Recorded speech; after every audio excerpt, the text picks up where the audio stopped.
Welcome back. Well, no matter your cut of choice, burger or steak, there's a heated discussion brewing between the White House and the beef industry over Argentine beef imports as we turn now to From the Farm. Our ag reporter Stu Ellis is joining us in studio. Good morning, Stu. So are you able to sort this all out for us? Explain it. Well, I will have to defer to my cognoscenti friend who is going to help us out. White House has angered many farmers with its growing relationship with strongman down in Argentina.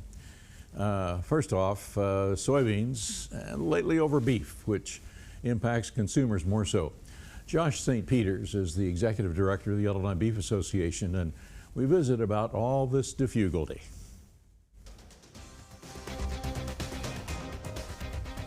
Farmers have been really frustrated by the rhetoric the last couple of days out of Washington, D.C.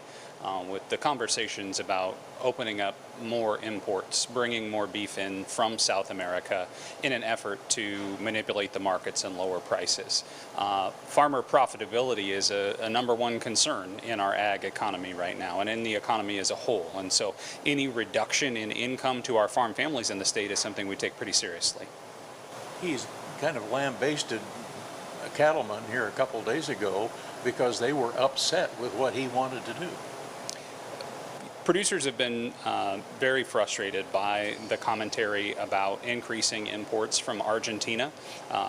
Imports are a real part of the global ag economy and the global beef trade, but the beef that we import from Argentina is incredibly lean trim. It's what goes into the hopper and gets ground up to be added to hamburger. And so when you think about the quality cuts of meat that are center of the plate, the things like your steaks, your ribeyes, your roasts, all the things that producers prefer and enjoy in their meal, none of that is going to be part of this import. So those prices won't be reduced. The president's rhetoric about this being aimed at lowering prices for shoppers and consumers is just simply not accurate. Now, when we look at what he's planning on doing, he says the beef producers have not lowered their prices.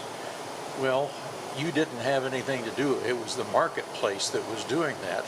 The marketplace was looking at total number of cattle coming in, though the number of heads been down because of drought a few years ago, and it's going to take a while to get that recovered.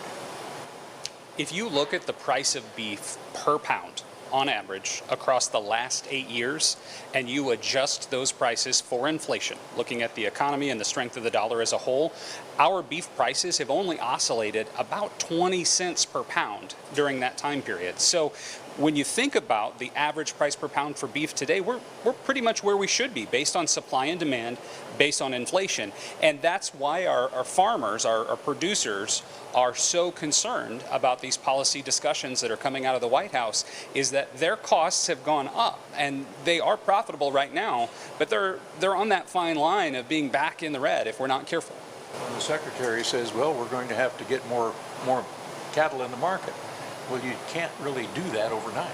It takes 9 months for us to gestate and give birth to a new baby calf, and then it takes about 18 months to feed and raise that animal, have it harvested, and then get it to the grocery store, get it to a retail establishment where you can purchase it, take it home, and cook it. So we're talking about almost 3 years across a timeline here from when we signal in the market that we need to increase beef to when we're actually able to see that show up in the meat case. That was beef. Now, let's talk about soybeans. Oh, got a hard cut from Adam there. We'll have to do that another day. Yes, that's a whole different story. Stu, thank you so much. You can, of course, catch this segment and all others on our website. Just head to WCIA.com.